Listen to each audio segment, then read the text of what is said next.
Terungkap biang kerok pemicu longsor maut tambang Gunung Kuda di Cirebon tewaskan 14 orang.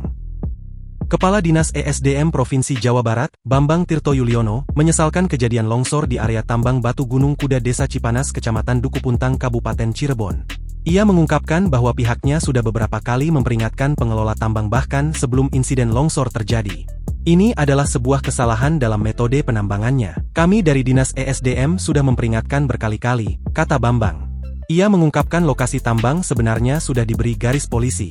Bahkan Ibu Kapolres sudah lakukan pelis lain sebelum kejadian longsor ini, tetapi ya bandel, ujarnya. Bambang menyebut metode penambangan yang dilakukan tidak sesuai dengan kondisi batuan di Gunung Kuda. Seharusnya dengan jenis batuan seperti ini, metode penambangan itu dari atas, lakukan secara tracering, tidak dari bawah, ucap Bambang.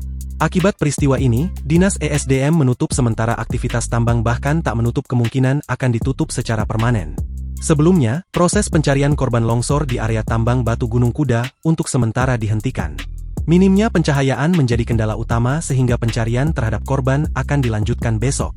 Dandim 0620 Kabupaten Cirebon, Letkol Infantri M. Yusron menyampaikan bahwa penghentian sementara dilakukan demi keselamatan tim gabungan yang bekerja di lapangan. Karena ada kerawanan, utamanya terhadap minimnya pencahayaan, ujar Yusron saat diwawancarai di lokasi kejadian. Ia menjelaskan resiko longsor susulan masih cukup tinggi lantaran kondisi medan yang tidak sepenuhnya terlihat jelas saat malam hari.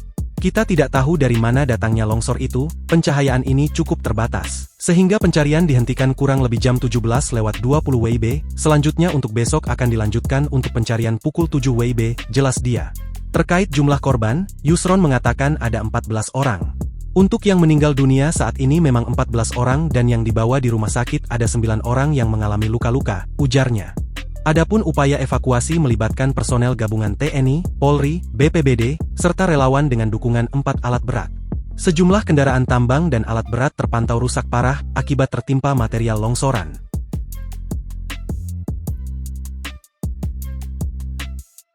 Download Tribun X sekarang.